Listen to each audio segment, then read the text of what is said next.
Good afternoon. I hope you're all enjoying this beautiful fall weather. I'd like to invite Kathy up to do our invocation pledge and four-way test. Good afternoon, everyone. Please bow your heads.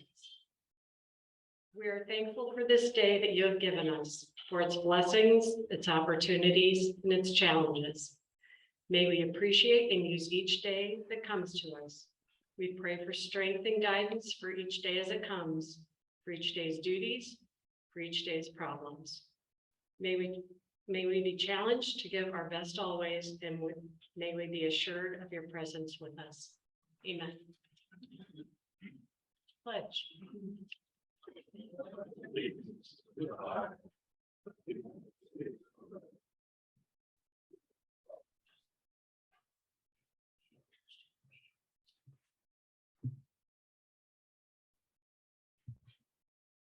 Four-way test.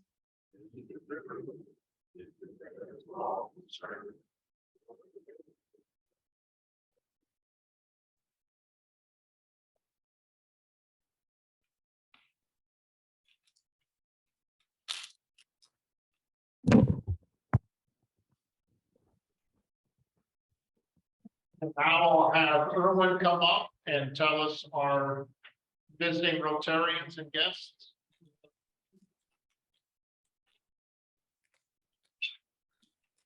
Not right that you have to bend down.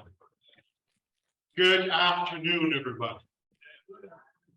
So good. The food is so good. You're all enjoying it. I'm so happy. So we have today several visitors. Our visiting Rotarians are Danielle Thompson from Goshen, the Goshen Club, and Marla Gadet from South Bend. Let's welcome them.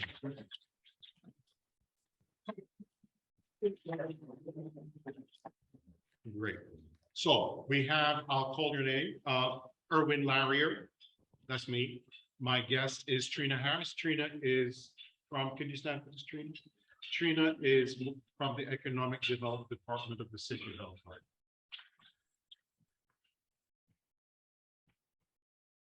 Elkhart. Al Stoller has a guest. My guest is Al. Hold your handsome along. Chris Russell is here. His paperwork is in process, and he seeks to identify himself as almost an Elkhart County Rotarian. Let's give him a round of applause.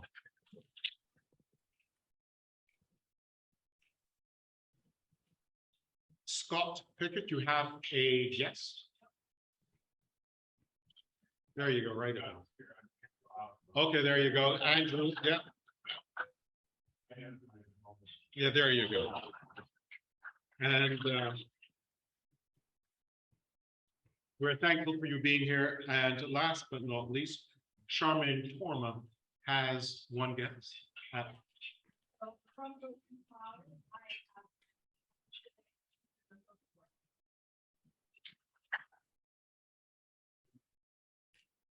We're moving from grace to space to more people. Thank you.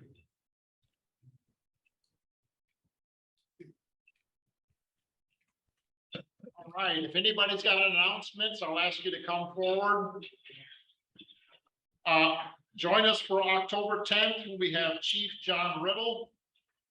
October 17th, we'll be meeting at Ethos for a service project. So that'll be a box launch at Ethos. We're also working with the Humane Society on November 7th to have a service opportunity here at 11 o'clock from 11 to 11:30 prior to the meeting. October 24th is Kathy Dunlap Starfish Project, and then Julia's working on the October 31st Halloween party at our place on Main.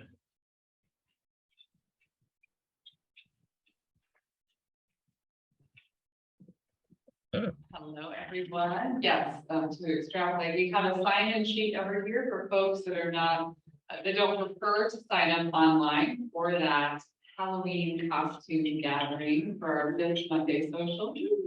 There will be a Halloween costume contest. So I am currently interviewing judges for that costume contest.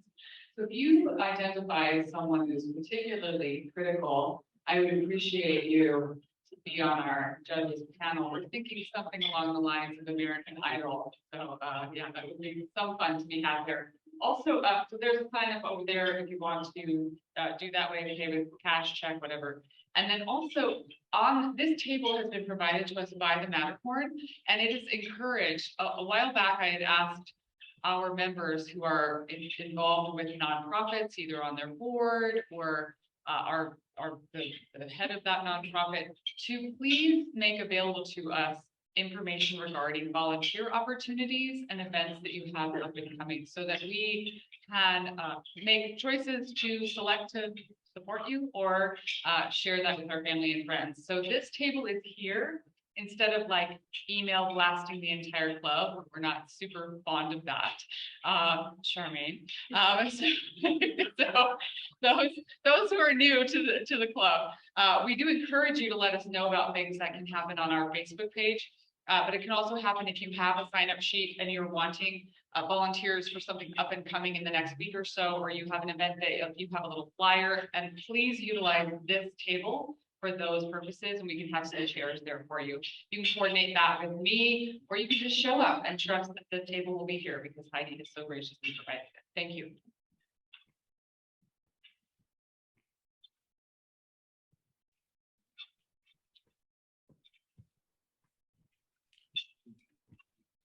Well, good afternoon. I want to report on a very significant event in my life. Yesterday, Mrs. Neat and myself drove to Michigan to hold in our arms a 1-week-old great-grandson.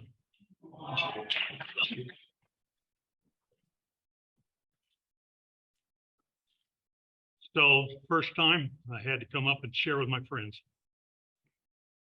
I talked briefly with him. We went over the 4-way test.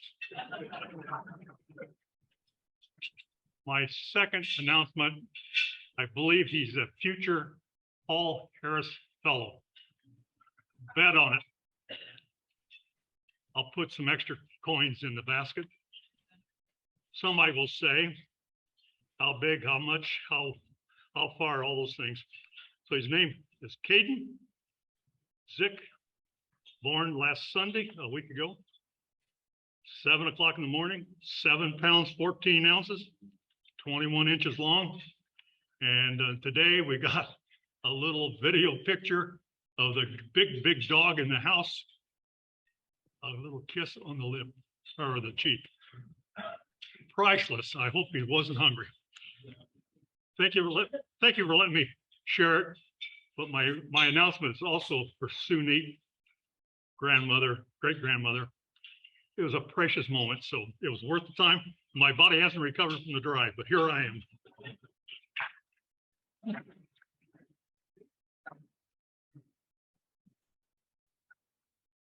Wow, how do you follow that? Other than to say, I do agree with you, that is a future Paul Harris Fellow.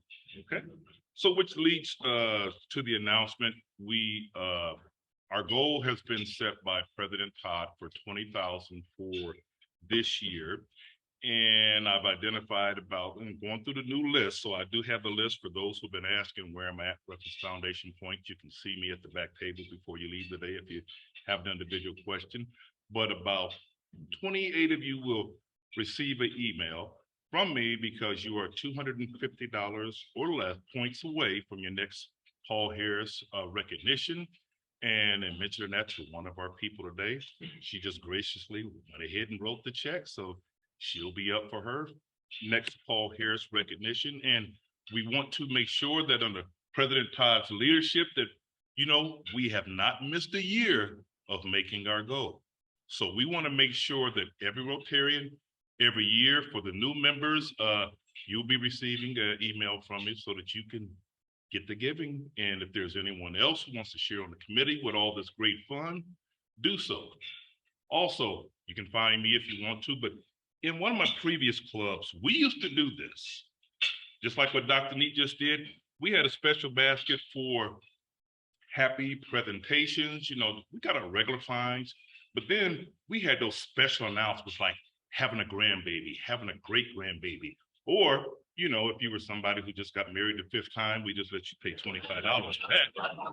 But we call them happy fines, and you would not believe how much extra money we raise with happy fines. So it's just a thought. I'll mention it to Todd at executive meeting this Friday, but we ought to consider some happy fine announcements, keep it separated. They'll still do the same cause, but just so people can really see from promotions to new babies, not with Howard and Dawn, that has to be Dr. Neat, you're the one with all the offspring. So it's got to be, something fun, a promotion, that you get on a job, or if you go from a millionaire to a billionaire, I think that's a nice happy fine. So just think about that. And yes, I'll pay $5 extra since I did that today. Thank you.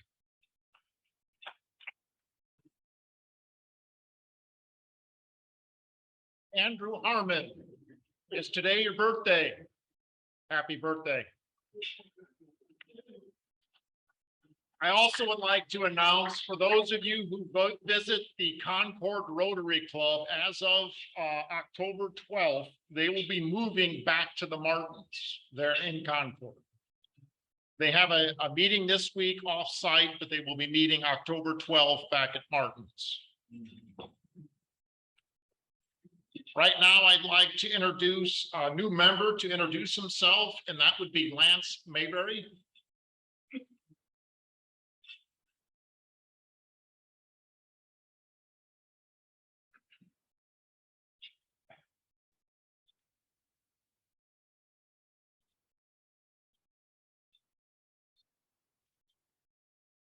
I'm a lot shorter than he is.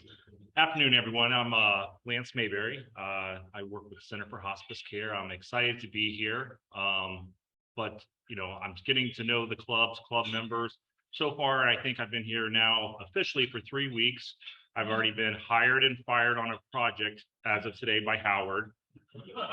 I think I was hazed a little bit. I'm not going to mention any names, but Susan, thank you for the invite here. I do say that ELKR Rotary, I was had an opportunity to be a guest here for about a month or two before you guys officially decide to, well, we'll just let him in. He's not going to go away. He keeps on showing up as a guest. But definitely had an opportunity to be over at South Bend Rotary, where my wife is, and super excited to be here. A little bit about myself. Lance Mayberry, I'm from Dublin, Ohio, born and raised, kind of left Dublin a few times. Happily married to a beautiful wife, Meredith, who is, like I said, is part of the South Bend Rotary Club. And I have 2 beautiful boys who graduated college. Neither one of them are married. One lives in Asheville, North Carolina. One lives in Columbus, Ohio. And over the years, my jobs at the organizations I've been with, I was with a much larger hospice organization. I used to travel clear across the United States week after week. And I never really got an opportunity to be a part of a Rotary Club. Had lots of opportunities, the special projects to put bicycles together, some happy hours, but that was always one thing I wanted to do. And one day I was at an event, and Susan, my wife's already been at South Bend Rotary, and I was like, she's asked me to come over there. I'm like, I'm not so sure, we should be in the same club. And then Susan came up to me and says, hey, you have 2 offices, one in ELKR, one in Mishawaka. Come join the best group. And so that's how I came here. A little bit about Center for Hospice Care. We've been in 40 years. Many of you guys actually were part of, in some capacity or another, of starting hospice in this market. I've been there now exactly 2 years. I currently live in between ELKR and South Bend, right in the middle. It's 12 minutes, 15 minutes to downtown ELKR, 15 minutes to South Bend. And my wife and I, we love the parks here and the different gardens, and spend a lot of time in ELKR. We have an office located on Old US 20, our hospice house, and our administration offices. But when I decided to come off the road about 2 years ago, when the pandemic hit, there was some things I was looking for in a hospice. I had the opportunity to run the 9th largest hospice in the United States. We gave great care. We did a lot of stuff with those patients.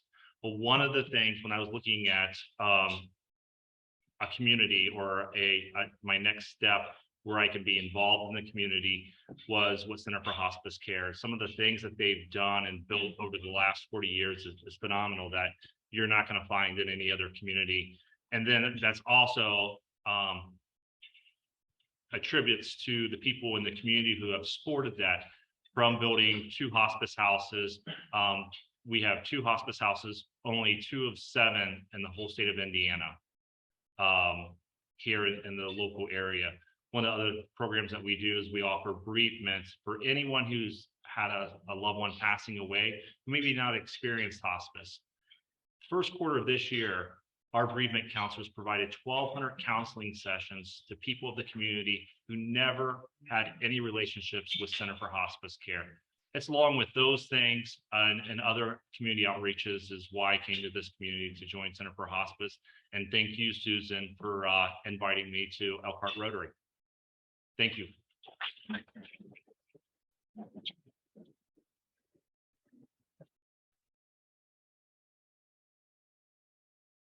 And now I'd like to ask Bill to come up and make our wallets a little lighter today.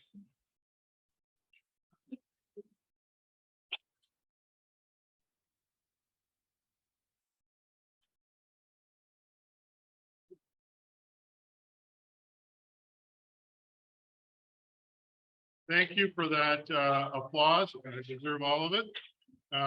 So good morning, welcome here today. Today we are doing something special in our Rotary Sergeant's presentation. We're going to be celebrating inventors and their inventions because we're celebrating a big birthday on October the 5th, and that's the birthday of Robert Goddard. Anybody know what Robert invented? He was the pioneer who invented liquid fuel for rockets and issued in the modern rocket industry. He was inspired by reading H.G. Wells. And back in 1926, the very first liquid fueled rocket took off that he had created. I think it's important to celebrate inventors and inventions, not only for Robert Goddard, but we experience all sorts of things every day, whether it's sliced bread, pet rocks, the internet, automobile, all sorts of things impact our life that were invented by inventors over the last hundreds of years and thousands of years. So today, for a little bit of fun, we're going to ask your tables a question. If you get it right, the club does not have to pay anything. If you're wrong, then everybody pitch in a buck. Okay, we're going to start right here with this distinguished table right here in the middle. Your question is, a popular practical joke device was invented around 218 AD by a Roman emperor.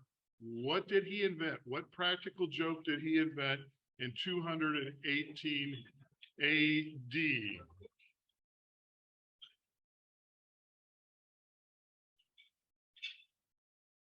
Okay, you got just 5 seconds here. Hot foot. No, not hot foot. He invented the whoopee cushion. Whoopee cushion. Back that far ago, a guy by the name of, so everybody's got a chip and a buck for that. His name was Eaglebus. He was only 16 years old as an emperor. He frequently used this on his guests, but sadly, due to his unorthodox religious beliefs and the fact that he did a lot of cruel pranks, like throwing poisonous snakes into crowds, he was assassinated at the age of 18. So anybody, so everybody has to put in a buck for that. All right, on to our next table. What country invented sunglasses in the 1300s by using smoke to tint quartz lens glasses? What country in the 1300s invented sunglasses? China is correct. No penalty. Yes. So China is correct. They were invented not to protect people from the sun, but they were just for the nobility, the emperors of China, so that the common peasants could not see what the nobility was thinking. It was to shade their inner thoughts. All right. Now on to our next table here. Michael Nesmith. Anybody know who he is? From the Monkees, singer, songwriter, and guitarist for the Monkees. He had a very famous mother who invented a product used in offices around the world. What did his mother invent? We have a guest from that table. No other tables up. It's just for this table here. Yes, you are correct. Whiteout. We have a smart bunch here. She was a secretary and she hated trying to retype everything. She invented whiteout, which made that family very wealthy because she patented it as well. All right, we're gonna start over here. We're skipping you guys because you guys are kind of like the guests and stuff. We're gonna go Keith Sarver's table right there. Your table. What was the Motorola Dynatac 8000X?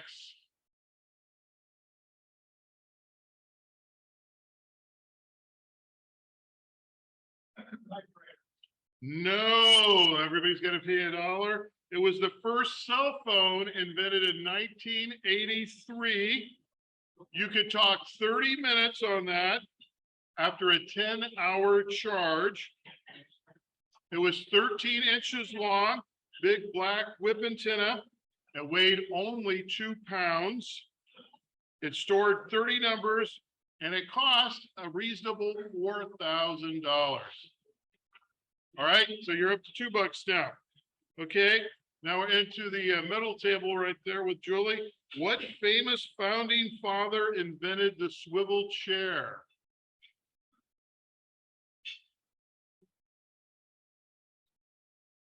Okay.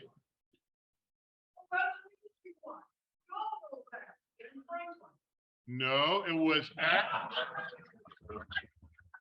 Thank you. It was not. So that's $3 you guys are up to. So that was Thomas Jefferson. And actually the first draft of the Declaration of Independence was written while he sat in a swivel chair that he had invented and made for himself. All right. So now on to our next table there with Pete and Donna.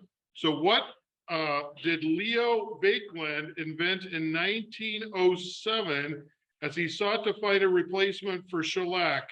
And shellac is a resin that's secreted by South Asian scale bugs.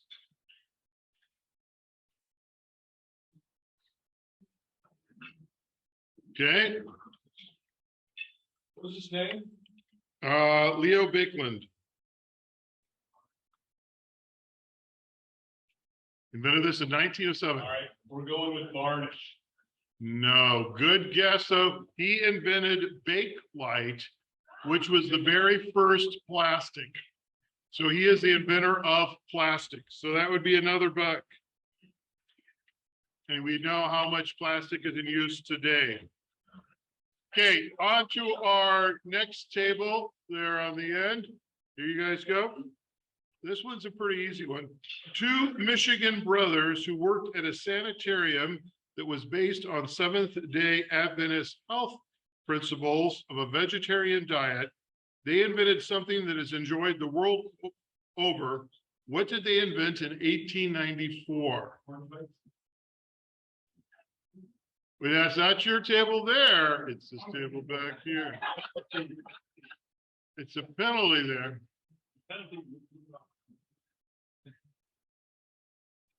Do we have any guess? And who invented it, since somebody spoke out loud? That would be the Kellogg brothers. So because of the little cheating there, so that would be another $1. But yes, cornflakes were invented by the Kellogg brothers in 1894. And finally, what did the inventor say after inventing the shovel? It's groundbreaking. If you haven't maxed out, please do so.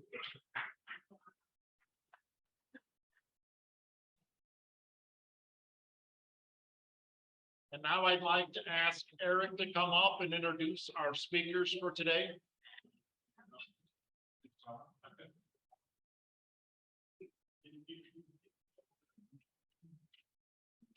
That was a good program, Bill. That was good. I always learn from those. All right, I would like to introduce Mr. Chris Russell. He is the Director of Engagement for Destiny Rescue. Chris actually joined the Destiny Rescue Board of Directors in June of 2017. He's been a pastor for 18 years, and he was the lead pastor at Community Church of Waterford in Goshen. His experience and passion give the board insight into how to reach and engage the American church in the mission of Destiny Rescue.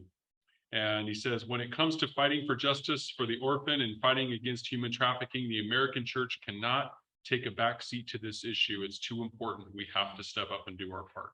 So as a former pastor and still pastor, yes? Yes? That's right, yeah. Chris's greatest joy comes from helping people connect with God's purpose and the plan for their lives. And I would like to welcome Chris up. I think we have a quick video we maybe will show first. And we're going to do this.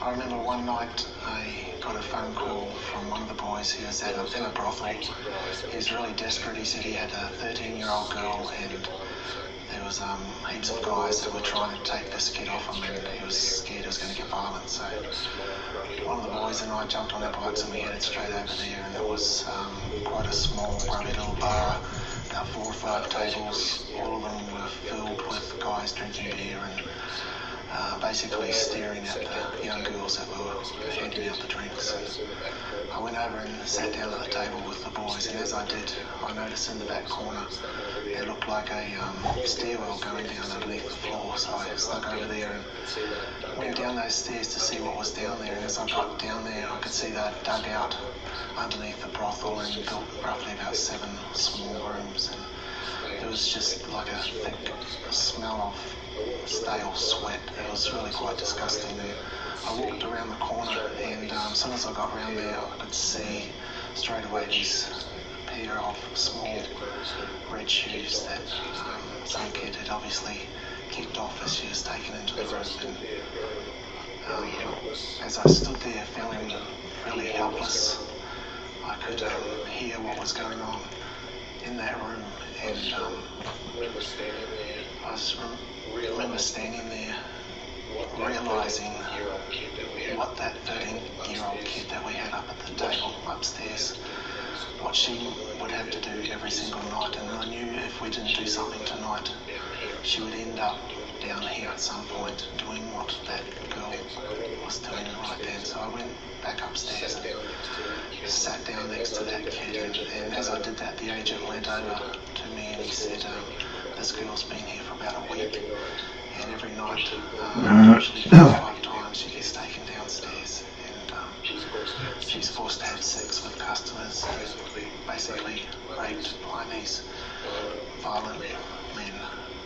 And I looked over at this kid, and she was looking at me, and her eyes just, she was petrified, and it was like she was begging me to do something to get her out of that place. So I called the mamasa and the brothel owner over, and I said I wanted to take this kid back to my hotel room, and we negotiated a price to do that.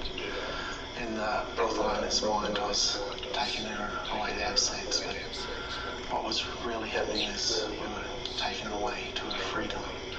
And we just stood up, and this kid took my hand and we walked out that brothel. She jumped on the back of my bike and we took off to one of our rescue homes. And as we arrived, I looked back and I just saw this gorgeous smile on this kid's face as she realised that what we were saying was true. And she went to bed, and I think she slept for 1 or 2 days, which is quite normal. And something these kids often say is, you know, it's the first time I can remember in a long time that I've been able to go to bed and just sleep.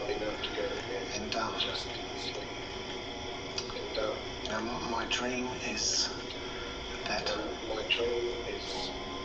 all children will be able to go to bed and sleep and not work. I have a photo on my mobile phone of those little red shoes as a constant reminder that there's still one more out there. One more kid worth rescuing, never to stop. Every kid is worth the risk, worth the love, worth the cost.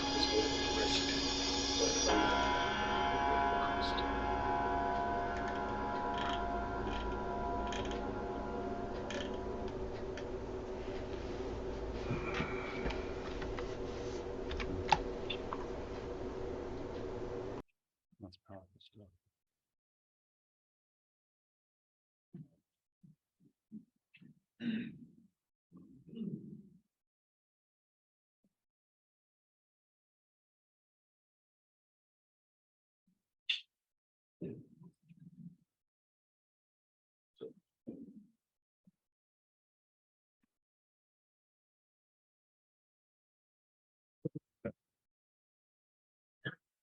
Well, hello, everybody. My name is Chris Russell. I'm the Director of Engagement, and I made it all the way here today from the north side of Goshen. So I'm glad to be able to be with you. So Tony is our international founder and CEO. Tony went to Thailand back in the late 90s. And while he was there, he overheard what turned out to be a trafficker talking to another tourist who was offering this tourist a young child for several $100s to do whatever they wanted with that young child. And that became his introduction to this issue. And in 2001, he actually moved to Thailand and started rescuing kids. So we've been doing this as an organization for 21 years now. We currently are operating in 12 different countries, and our goal is to be in 30 countries by the end of 2030. This year alone, we are on pace for over 3,000 rescues. So we're grateful for that, but there's over 1 million kids out there that are being sex trafficked, and we all need to do our part. One of Tony's sayings simply is this: we only have two choices. When it comes to issues of social injustice, we only have two choices. We either do nothing or we do something. Human trafficking is the fastest growing criminal activity in the world. It actually makes more money